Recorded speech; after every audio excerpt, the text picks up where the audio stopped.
स्वागत है आप सभी का इस YouTube चैनल पर। मैं एक बार फिर से हाजिर हूँ आपके लिए।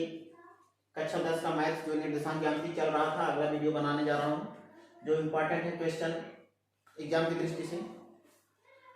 ये जो क्वेश्चन आप देख रहे हैं, ये आपका एग्जाम में पूछा था 2020 में, जो फिर आने की संभावना है। देखिए, वृत्त के व्यास AB के सिरे, वृत्त के व्यास AB के सिरे, यानी एक वृत्त है उसका व्यास AB है और उसका सिरा क्या दिया है A और B। A का निर्देशांक कितना दिया है -2 और -7, तथा B का निर्देशांक क्या दिया 1 और -11 है। तो कह रहे हैं वृत्त की त्रिज्या तथा केंद्र के निर्देशांक ज्ञात कीजिए। आइए हम इसको चित्र पहले समझते हैं। जैसे मान लीजिए आपके क्या है, एक वृत्त है। क्या है? एक वृत्त है। इसका व्यास, व्यास क्या है AB, व्यास क्या है AB। ये A हो गया और ये क्या हो गया B हो गया। अब इसके सिरे दिए, सिरे का निर्देशांक दिया। A का निर्देशांक कितना दिया हुआ है -2 और -7, और B का निर्देशांक कितना दिया हुआ है 1 और -11, ये दिया हुआ है। तो आपका इसका केंद्र भी पूछा है, तो केंद्र को हम क्या मान लेते हैं O। केंद्र क्या मान लेते हैं O। अब आइए देखते हैं इसको कैसे हल करेंगे। बहुत ही आसान है। देखिए, वृत्त की त्रिज्या तथा केंद्र के निर्देशांक, केंद्र का निर्देशांक निकालने के लिए क्या होगा, केंद्र हमारा क्या है मध्य बिंदु है। इस व्यास का क्या है मध्य बिंदु। तो मध्य बिंदु का निर्देशांक निकालने का सूत्र होता है, देखिए अभी बता रहे हैं मध्य। अब आपको पहले भी पिछले वीडियो मैंने आपको इसका सूत्र बताया था मध्य बिंदु का निर्देशांक निकालने का। तो मध्य बिंदु का निर्देशांक, निर्देशांक मध्य बिंदु का जो निर्देशांक है उसके सूत्र अगर हम अगर लिखना चाहेंगे तो कैसे लिखेंगे, मध्य बिंदु का निर्देशांक बराबर सूत्र होता है x1 प्लस x2 अपान 2। अगला क्या होता है y1 प्लस y2 अपान 2। ये मध्य बिंदु का निर्देशांक का सूत्र है, जो बहुत ही आसान है। अगर दो बिंदु दिया है, उसका अगर मध्य बिंदु निकालना चाहते हैं तो सूत्र यही लगेगा x1 प्लस x2 बटा 2, y1 प्लस y2 बटा 2। अब हमारा जो केंद्र है वो क्या है मध्य में है, इसलिए इसका निर्देशांक निकालेंगे। क्या होगा, इसलिए केंद्र का निर्देशांक, केंद्र का निर्देशांक अगर हम निकालेंगे तो क्या आएगा, केंद्र का निर्देशांक बराबर क्या होगा, यही सूत्र लगेगा। अब हम इसमें एक को x1 मान लेते हैं और एक को y1, अगले को क्या मानते हैं x2 और y2।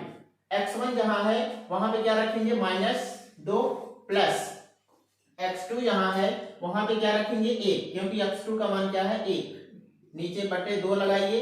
अब अगला क्या है y1, y1 का मान कितना है -7, जहां y1 है वहां -7 रखिए, और प्लस y2 की जगह क्या है -11। तो देखिए दो चिन्ह लग रहा है, इसलिए ब्रैकेट में इसको लिखेंगे -11 बटा 2 और पूरे का ब्रैकेट।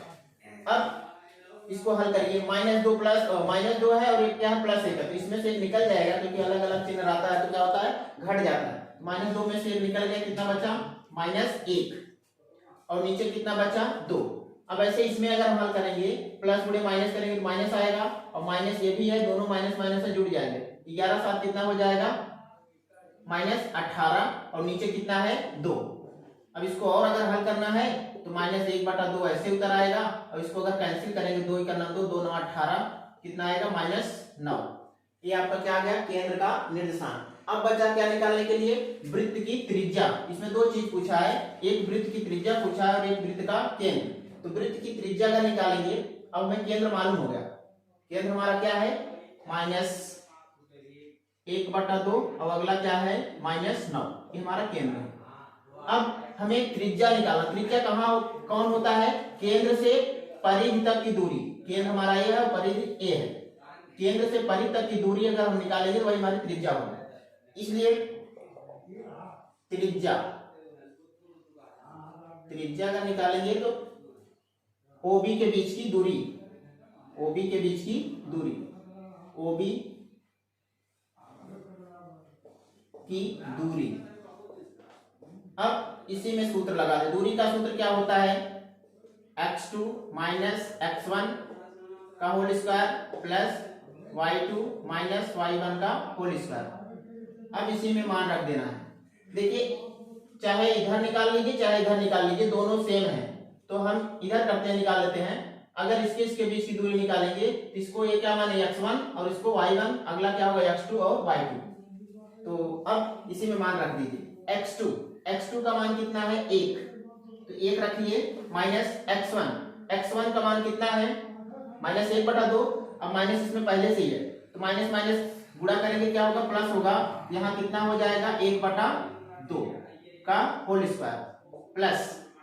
अब अगला y2 का मान कितना है -11, और फिर माइनस यहाँ सूत्र में है और इसमें भी माइनस लगा है y1, तो माइनस गुणे माइनस क्या हो जाएगा प्लस, क्या हो जाएगा 9 का स्क्वायर। इसको और हल कर लेते हैं। अब यहाँ अगर हम बटा 1 मानेंगे, इसको हल करेंगे, 2 का नाम 2 और 1 का नाम 1, 2 और 1 कितना हो जाएगा 3/2 का होल स्क्वायर प्लस। अब यहाँ 11 माइनस में प्लस में, 11 में से 9 निकल जाएगा, कितना बचेगा -2 बचेगा, और -2 का स्क्वायर करेंगे कितना हो जाएगा 4। अब इसको और हल कर लीजिए आगे। 3 का स्क्वायर करेंगे कितना होगा 9, और नीचे 2 का स्क्वायर कितना होगा 4, और प्लस ये 4 ऐसे उतार लेना। अब यहाँ बटा 1 मान के फिर तीसरा क्या करना, गुणा करना। तो तीसरा जब गुणा करेंगे कितना आएगा, करनी में 1 का गुणा 9 में करेंगे 9 आएगा, प्लस 4 का गुणा 4 में करेंगे कितना आएगा 16, और नीचे 4 का नाम 4। अब 16 और 9 कितना होता है 25, कितना होता है 25, और नीचे कितना है 4। अब इसका अगर हम स्क्वायर रूट निकालेंगे, करने से बाहर करेंगे, 25 बाहर निकलेगा 5 हो जाएगा, और 4 निकलेगा कितना आएगा 2। यही आपका क्या होगा आंसर होगा। ये आपका क्या है त्रिज्या आया, और ये क्या आया केंद्र, दोनों आंसर आपका यही हो गया। आइए देखते हैं दूसरा क्वेश्चन। क्या है, पूछ रहे हैं क्या बिंदु 3 2 -2 -3 2 3 एक त्रिभुज बनाते हैं, यदि हाँ तो बताइए कि किस प्रकार का त्रिभुज बनता है।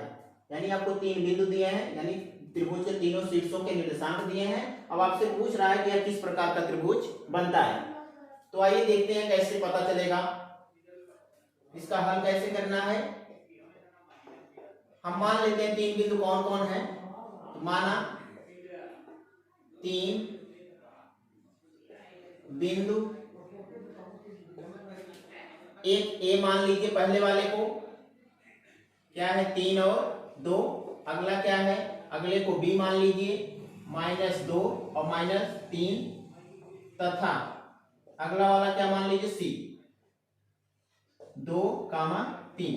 एक त्रिभुज के 3 क्या है बिंदु है, या 3 शीर्ष कह सकते हैं। अब इसी को कैसे लगाना है, बहुत ही आसान है। अब आपको 3 दूरी निकालना है, क्योंकि त्रिभुज में 3 भुजा होता है। तो पहले AB के बीच की दूरी निकाल लेना है, फिर BC के, फिर AC के। इसी से पता चल जाए कि वह हमारा किस प्रकार का त्रिभुज बन रहा है। तो देखते हैं, सबसे पहले क्या करिए, AB के बीच की दूरी, AB के बीच की दूरी, AB के बीच की दूरी। तो दूरी निकालेंगे तो सूत्र हमारा क्या है, दूरी का सूत्र निकालने का x2 माइनस x1 का whole square plus y2 minus y1 का होल स्क्वायर। बस अब इसी में मान रख दीजिए। AB के बीच के निकाल रहे हैं, AB के जब निकालेंगे तो इसको क्या मानेंगे x1, इसको y1, और इसको x2 और इसको y2। तो अब इसी में मान रख दीजिए। x2 हमारा क्या है -2 रखिए, और माइनस इसमें लगा हुआ सूत्र का। अगला x1 क्या है 3 का होल स्क्वायर प्लस अगले में क्या करेंगे y2 की जगह क्या करना है -3, और माइनस y1 की जगह कितना है 2 का होल स्क्वायर। अब इसको हल करेंगे, कितना आएगा -3 -2 दोनों माइनस माइनस से जुड़ जाएगा, चिन्ह समान रहता है तो क्या होता है जुड़ जाता है। तो 5 आएगा -5 का होल स्क्वायर प्लस AB चिन्ह समान है, AB क्या होगा जुड़ जाएगा, माइनस कितना आएगा 5 का होल स्क्वायर। अब 5 का स्क्वायर करेंगे कितना आएगा 25, और यहाँ 5 का स्क्वायर करेंगे 25, ना। अब दोनों को अगर हम जोड़ेंगे कितना आएगा 50 और बाहर निकालेंगे कितना आएगा 5 करने में 2। 5 करने में 2 क्यों आया? क्योंकि 25 गुना 50 होता है। अगर इसको गुणा के रूप में कर देंगे, जैसे देख लो 50 है, 50 को हम क्या लिख सकते हैं करने में 25 गुणे 2। 25 गुणे 2 करेंगे, 25 किसका वर्गमूल है 5 का, 5 बाहर आ जाएगा, 2 अंदर रहेगा। अब ठीक ऐसे ही AB के बीच की दूरी निकल गया। अब किसके बीच निकालना है? BC के बीच की दूरी। किसके बीच? BC। तो BC के बीच की दूरी निकालना है, BC के बीच की दूरी। BC के बीच की दूरी जब निकालेंगे फिर यही सूत्र लगाएंगे ना। तो BC के बीच की दूरी निकालना है। अब इसको x1 y1 और इसको क्या मान लीजिए x2 y2। अब हम क्या करेंगे, इसी में रखेंगे x2, डायरेक्ट हम रख रहे हैं x2। x2 कितना है 2 माइनस x1। x1 का मान कितना है -2, लेकिन सूत्र में माइनस लगा तो माइनस गुणे माइनस क्या हो जाएगा प्लस, इसका होल स्क्वायर, फिर प्लस y2 कितना है 3 माइनस y1 की जगह कितना -3, माइनस माइनस क्या हो जाएगा यहाँ प्लस हो जाएगा 3 का स्क्वायर। अब इसको और हल करेंगे, अगर 2 कितना होगा 4 का स्क्वायर प्लस 3 कितना होगा 6 का स्क्वायर। अब इसको कर देंगे, 4 का स्क्वायर कितना होता है 16 और 6 का स्क्वायर कितना होता है 36। अगर हम इसको क्या करें 36 और 16 जोड़ेंगे कितना आएगा 6 6 12 2 3 1 4 1 5, कितना आया, इतना है ना। अब अगर हम इसको बाहर निकाल देंगे करनी से, 13 चौका 52 होता है, तो 4 का वर्गमूल कितना होता है 2 और करनी में क्या रहेगा 13। करनी में क्या रहेगा 13, क्योंकि 13 बाहर नहीं निकल पाएगा क्योंकि उसका जोड़ा नहीं बन रहा है। अब ठीक ऐसे किसके बीच की दूरी निकालना है, AC के बीच की दूरी। क्या करना है AC के बीच की दूरी। AC के बीच की दूरी, AC के बीच की दूरी निकालेंगे तो फिर क्या करेंगे, यही सूत्र फिर लगाएंगे, फिर यही सूत्र लगाएंगे। तो देखिए अब AC के बीच की दूरी निकालना है तो इसको हटा दीजिए यहाँ से। एग्जाम में आपको ऐसे लिखना नहीं, आपको मन में ही कैलकुलेशन करना है, यहाँ हम समझा रहे हैं केवल। AC के बीच की दूरी क्या होगा x1 y1 और इसको मान लीजिए क्या x2 y2। अब देखिए फिर वही फार्मूला रखिए दूरी का, x2 कितना है 2 है, 2 रख दीजिए, माइनस x1 कितना है 3 का होल स्क्वायर प्लस y2 कितना है 3 और y1 कितना है 2 का होल स्क्वायर। इसको अगर हम और क्या करेंगे हल करेंगे, 3 में से 2 निकलेगा कितना आएगा -1, 3 में से 2 निकल जाएगा -1 है, -1 का स्क्वायर करेंगे 1 ही होगा, प्लस 3 में से 2 गया 1 का स्क्वायर करेंगे 1 ही आएगा। इसको अगर हम जोड़ेंगे तो 1 कितना हो जाएगा करने में 2, ये आ गया किसके बीच की दूरी AC के बीच की दूरी ना। अब आगे क्या करना है, अब आपसे क्या पूछ रहे हैं कि एक त्रिभुज बनाते हैं, यदि हाँ तो बताइए कि किस प्रकार का त्रिभुज बनता है। तो कैसे पता चलेगा कि यह त्रिभुज बन रहा है, तो एक नियम है, त्रिभुज पता करने का एक नियम है। अगर इस कोई भी त्रिभुज रहे उसका 2 भुजा अगर हम जोड़ लेंगे, वो अगर तीसरे वाले से बड़ा आएगा तो क्या होगा त्रिभुज बनेगा। तो इसमें 3 भुजाएं हैं, एक AB, एक BC और एक AC ना। तो जो सबसे बड़ी भुजा है उसको अलग कर दीजिए और बाकी जो 2 छोटी भुजाएं हैं उसको एक में जोड़ दीजिए। तो AB कितना आया 5 करनी 2, BC कितना आया है 2 करनी में 13 और AC कितना आया है A आया करनी में 2, कितना आया है करनी में 2। तो क्या होगा ए आपका कैसे पता चलेगा, 2 भुजाओं को अगर हम जोड़ेंगे त्रिभुज को AB प्लस BC कर दो जाए तो AB प्लस BC अगर बड़ा आता है किससे AC से तो त्रिभुज क्या होगा बनेगा। AB का मान कितना है 5 करनी में 2 ना, और BC का मान कितना है 5 करनी 2 हो गया। BC मत करिए, यहाँ क्या करिए BC को इधर करिए, AC को यहाँ करिए, AC यहाँ क्या करिए BC। देखिए 5 करनी 2 हो गया 1 और AC कितना है करनी में 2 प्लस करनी में 2 बड़ा होगा किससे BC से, BC का मान कितना है, BC का मान भी यहाँ लिख दीजिए। BC का मान कितना आया हुआ है, 2 करने में 13, तो 5 ये है और एक यहाँ जहाँ कुछ संख्या न रहे वहां 1 मानते हैं, 5 में 1 जुड़ जाएगा, कितना आएगा 6 करने में 2, और ये कितना है 2 करने में 13, तो ये 6 जो है 2 से ज्यादा है, इसलिए यह त्रिभुज बनेगा। तो आपका आंसर क्या होगा, पूछ रहे हैं कि यह त्रिभुज बनाता है, तो बताइए कि वह किस प्रकार का त्रिभुज होगा। तो किस प्रकार का त्रिभुज होगा,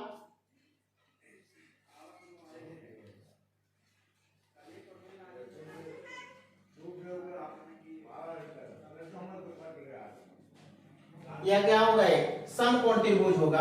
क्या होगा, समकोण त्रिभुज, समकोण त्रिभुज। यह एक क्या है, इसलिए यह एक क्या है, समकोण त्रिभुज है, त्रिभुज है ना। यह क्या है, समकोण त्रिभुज है। क्यों, क्योंकि अगर हम दो भुजाओं को, किसको, AB और AC को मिलाएंगे, सॉरी स्क्वायर करेंगे, तो वो किसके आएगा, इसके बराबर आ जाएगा। समकोण त्रिभुज कब बनता है, जब दो भुजाओं का वर्ग तीसरे भुजा माने यानी कर्ण के स्क्वायर के बराबर अगर आ जाता है तो वो क्या बनता है, त्रिभुज बनता है। इसलिए यहाँ दो भुजाओं को मिलाने पर तीसरी भुजा अगर बराबर आ रहा है तो वो क्या बनेगा, समकोण त्रिभुज। आइए देखते हैं दूसरा क्वेश्चन, आइए देखते हैं जो बहुत ही इंपॉर्टेंट क्वेश्चन है। तीसरा, सिद्ध कीजिए कि बिंदु 1, 5, 2, 3 तथा -2, -11 समरेखी है। क्या है, समरेखी। समरेखी का मतलब समरेख, समरेख मतलब एक ही सीध में। जैसे तीनों बिंदु क्या है, एक ही, जैसे इसको मान A, एक दूसरा बिंदु क्या है B, अगर मान लीजिए B, एक तीसरा बिंदु क्या है C ना, तीनों क्या है, एक ही सीध में है, इसी को समरेखी बोलते हैं। तो आइए हम इसको सिद्ध करते हैं, आपको सिद्ध करने के लिए कहा है ना। तो सिद्ध करने का प्रतिबंध क्या होगा, समरेखी होने का प्रतिबंध क्या है, तो यहाँ देखिए सूत्र है संरेख, संरेख होने का, संरेख होने का सूत्र, सूत्र अगर क्या होता है, संरेख होने का सूत्र होता है x1 ब्रैकेट में y2 minus y3 plus x2 bracket में y3 minus y1 plus x3 bracket में y1 माइनस y2। ये आपका क्या होता है, सूत्र होता है। अब इतना बराबर अगर 0 आ जाता है तब वो क्या होता है, संरेख होता है। अगर हम इसको, ये जो सूत्र दिया है इसमें अगर बिंदुओं को रखने पर क्या आ जाए, बराबर आ जाए 0, तब वो क्या होता है, संरेख होता है। आइए हम इसको रख के चेक करते हैं। इसी में हम क्या माने, एक कोई x1 y1, एक कोई x2 y2 और एक कोई x3 y3। तो देखिए, इसलिए x1 ये पहला बिंदु है, इसमें x1 y1, दूसरा x2 y2 और इसमें x3 y3। अब इसी में रख दीजिए, x1 का मान कितना है, 1, जहां x1 है वहां पे क्या रखेंगे, 1, और y2 का मान क्या है, ये x2 y2 है तो y2 का मान क्या है, 3, y2 का मान 3 और y3 का मान क्या है, -11। लेकिन इसमें माइनस लगा हुआ है तो माइनस उसमें हो जाएगा +11 प्लस x2 का मान कितना है, 2, ये वाला x2 y2 है, x2 का मान कितना है, 2। अब y3 का मान कितना है, -11 रखिए और माइनस सूत्र का है, y1 का मान कितना है, 5, यहाँ 5 रखिए, प्लस x3 का मान कितना है, -2, यहाँ ब्रैकेट लगा के लिखना पड़ेगा, -2। ब्रैकेट क्यों लगा, क्योंकि बाहर प्लस है अंदर माइनस, दो चिन्ह अगर एक साथ लगता है तो ब्रैकेट लगता है। अब y1 का मान कितना है, 5, और y2 का मान कितना है, 3, यहाँ 3 रख दीजिए, बराबर 0।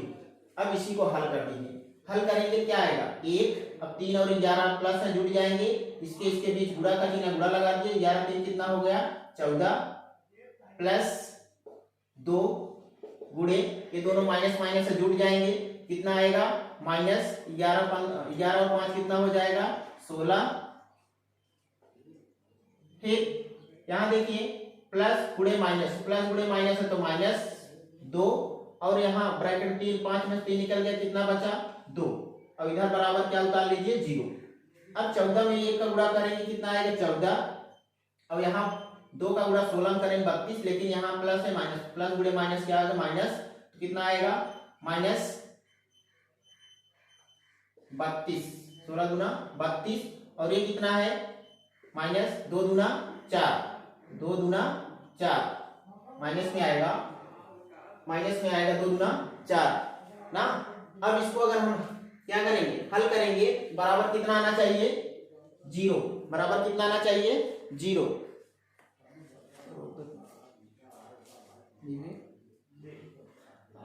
हल करते हैं इसको, देखिए इसका गुणा करने 14, इसका गुणा करने माइनस 32, इसका गुणा करने पे माइनस 4 आया, और बराबर क्या उतार लीजिए 0। अब 14 प्लस में है और ये दोनों माइनस माइनस जुड़ जाएगा, 32 और 14 4 कितना हो जाएगा, क्योंकि माइनस माइनस से जुड़ जाएगा, 32 4 कितना हो जाएगा 36, और बराबर क्या लिख दीजिए 0।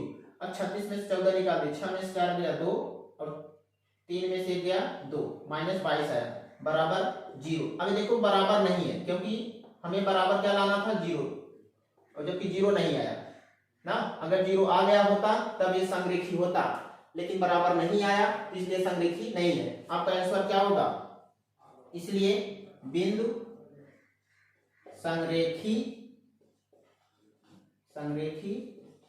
नहीं है, यही आपका आंसर, या आप डायरेक्ट लिख सकते हैं नहीं। तो उम्मीद करते हैं कि आपको समझ में आया होगा जो क्वेश्चन बताया गया। ये क्वेश्चन जो मैंने बताया आपको एग्जाम की दृष्टि से काफी महत्वपूर्ण है। तो यदि आपको ना समझ में आया हो तो आप कमेंट बॉक्स में मुझे बता सकते हैं। यदि आपको समझ में आया हो मेरा वीडियो, मेरे द्वारा बताया गया सवाल, तो आप मेरे चैनल को शेयर, लाइक और सब्सक्राइब जरूर करें। धन्यवाद।